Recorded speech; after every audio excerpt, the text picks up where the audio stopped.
Hello folks, Shintigercurl here, that dude in the straw hat, bringing you yet another awesome video. Monday night, it's the night after Fastlane. So tonight, we should be getting some idea about what can we expect for WrestleMania. So, I got my notes. Let's get started. Preface before this, they showed a short little video that was broken on WWE.com where Dean Ambrose was viciously attacked by Brock Lesnar. So we know what Brock and Dean are doing. But anyway, we open the show proper with Vince McMahon coming out to award the first ever Vincent J. McMahon Award for Excellence. Yes, an award named after Vince's father, Vince Sr. So, and there's no one in the history of the WWE who has ever been who has ever earned this particular award. Who deserved it? Why, Stephanie McMahon. That's right. So, but before she begins her acceptance speech of this award, we get the return of someone I haven't seen for a very long time. Shane McMahon. Here comes your money! Yep. And because Shane came back, there's something I gotta do.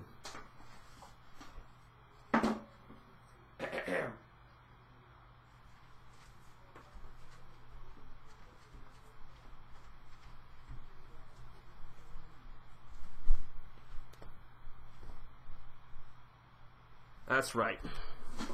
Had to do the Shane shuffle for you. But yeah, after about 6 or 7 years away from the industry, Shane McMahon's back. And comes back to a magnificent, thunderous ovation from the Detroit crowd. Honestly, based on that ovation, you would have thought The Rock or Stone Cold or someone else would have come out. But no, this just shows you just how much people love Shane O'Mac.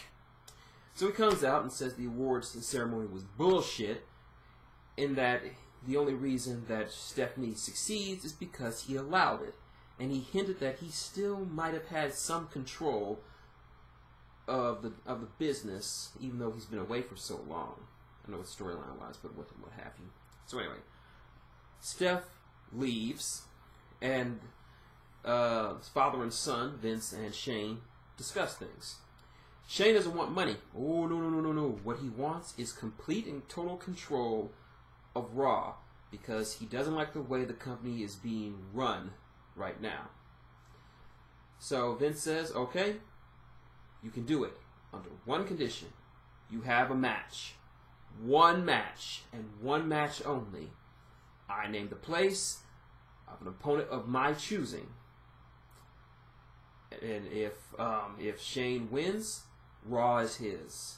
If Shane loses, then he has to give whatever he has over Vince's head to him to ensure that he never tries to interfere again. Even dropping some very colorful language, completely forgetting that this is PG.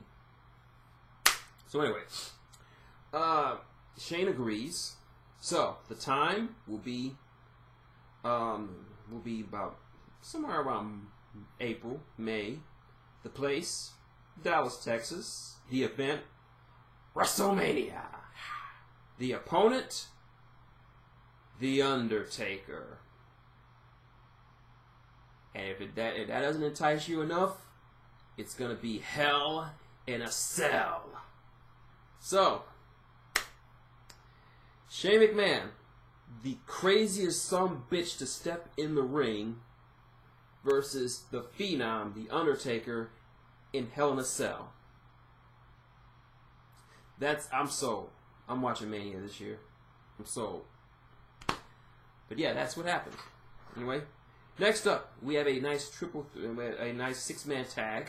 Neville teams with the Lucha Dragons to take on the team of the New Day. That's just the New Day. This is a pretty damn good match. Of course, you got the Lucha Dragons and Neville up in there. The New Day continue to show why they're the top tag team in the division. There was some amazing spots. There was a sequence later in the match that was so amazing. I'm not even going to bore you with me trying to describe it. But unfortunately, the Lucha Dragons and Neville couldn't pick up the win as Sin Cara eats a Trouble in Paradise from Kofi. 1, 2, 3. Champs win. Next up, Paul Heyman and Brock Lesnar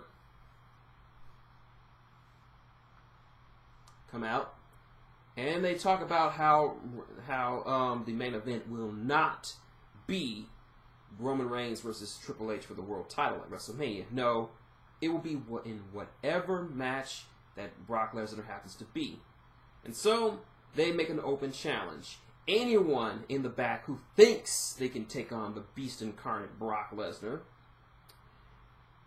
can face off against him in a no-holds-barred, anything-goes street fight. And not surprisingly, coming back in an ambulance, in a neck brace, is Dean Ambrose, who literally crawls to meet Brock Lesnar. Brock and Paul are immediately dismissive of him, and Brock literally steps over him. Then Dean picks up the mic. He says, "I want it. I want you. I want to fight you." And then Brock proceeds to beat him again within an inch of his life, but it won't stop him. So yeah, Dean Ambrose, Brock Lesnar, street fight. Again, I'm sold. I'm sold. Just for those two matches alone. Shane, Undertaker, Dean, Brock Lesnar. Next up, the Usos battle the Ascension with some outside commentary, with some outside observations from the Dudley Boys, who have said that they will not be using tables ever again. Ever. This was an okay match. Unfortunately, the Ascension still haven't gotten the stink of being completely misused and mishandled by the main roster, and the Usos win it. Next up, Y2J calls out AJ Styles to offer a handshake for the amazing match they had last night. That is until the Jabberwockies, aka the social outcasts, come out and start talking some of that yin-yang. Which leads us into our next match. AJ Styles and Y2J, also known as Y2AJ, team up against two members of the social outcasts, Curtis Axel and Mr. Miller, aka Heath Slater. Or, like I said, Mr. Miller and Cold Beer. Watch up, down, down. This was a pretty decent match, as far as decent matches go. It was alright, but it just felt the pacing was off, and the placing was a bit weird, that to have two wrestlers like that go up against basically two jobbers, so. Of course, AJ and Y2J are going to win, because they will never let the social outcasts go over anyone of significance. Next up, it's a rematch that no one was looking forward to or asked for. Bray Wyatt and the Wyatt family, consisting of himself, Luke Harper, and Eric Rowan, Braun Strowman's outside, versus the team of Ryback, Big Show, and Kane. I didn't really watch much of this match because I was playing Terraria, and with good reason. I didn't really care about this match. I didn't care about it last night. I damn sure didn't care about it now, even though Bray is in it. Surprisingly, Ryback decides to walk out, especially since he was being called Gilberg by the crowd. For those of you who remember Gilberg, he was a parody of Goldberg. Look him up on YouTube if you haven't seen him. Gilberg is amazing. Anyway, the Wyatts pick up the win, and a backstage interview shows that Ryback is basically acting like an ass, pretending like he's all that in a can of chips when he's just all shit. Next up, my wife, Sasha Banks. Hi, honey. Versus Naomi of Team Bad. Acceptable match. Becky came out to help Sasha, and Sasha picks up the win with the bank statement. Then Charlotte comes out and cuts a very, very good heelish promo about her win over Brie last night, and about how at WrestleMania she will face either Sasha or Becky after those two have a match. Spoiler warning, it's Becky. Anyway, backstage, Roman is being Roman when Stephanie comes up and says he has a match tonight against Sheamus. Yay. But yeah, which leads to our main event, Sheamus versus Roman Reigns. this is pretty much what you'd expect. It was like just like all the other ones, just like pretty much it was okay, but we're just tired of it. The end comes when Triple H comes out. No, not COO Triple H. The Game Triple H. The Cerebral Assassin Triple H. Decked out in his thick leather jacket, taped fists, and blue jeans. So he came out there to fight. And so they fight. And then Triple H unleashes a hellacious ass whooping on Roman Reigns. So much so that he beats him bloody. I mean, he really whooped his ass. But this should be telling about the way, not that the fact that this was a brutal beatdown, but this should be very telling about how well Roman Reigns is received. As in this entire beating, Triple H got a standing ovation. He was cheered unanimously by the crowd as he was beating Roman Reigns' face into an unrecognizable mess. The crowd just went apeshit for it. They cheered him, and they wanted him to inflict more damage to Roman Reigns, even when he pedigreed him on the steps, leaving him a mangled mess. His face looking like ground sirloin. And this should tell you something, that the supposed heel in this feud got a bigger pop than the face, who was unanimously booed. The Roman Reigns experiment has come to an end.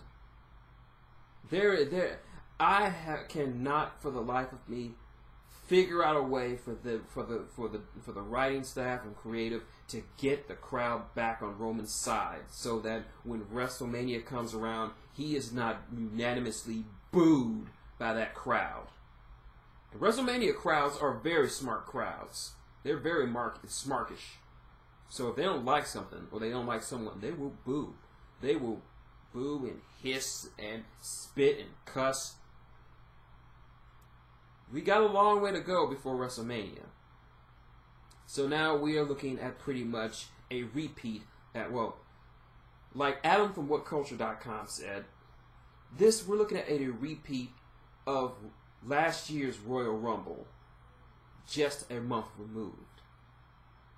We are looking at a situation where Roman is coming in extremely disliked by the crowd, and the WWE has to scramble to find a way to get him over with the crowd, as so that the heel in this particular feud is not cheered more than him, the face in this feud.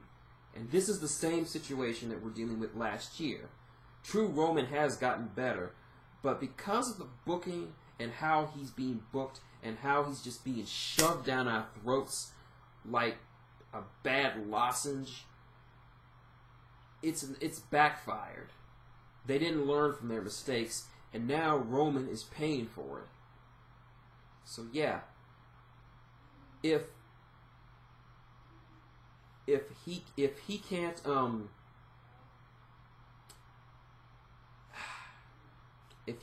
trying to think of the words here. If they can't find a way to get him over with the crowd, I'm not sure what they can do. But yeah, that's how Raw ended, with Roman Reigns beaten into a bloody puddle to thunderous applause. So yeah, that was Raw. My thoughts? The beginning was amazing with the return of Shane McMahon.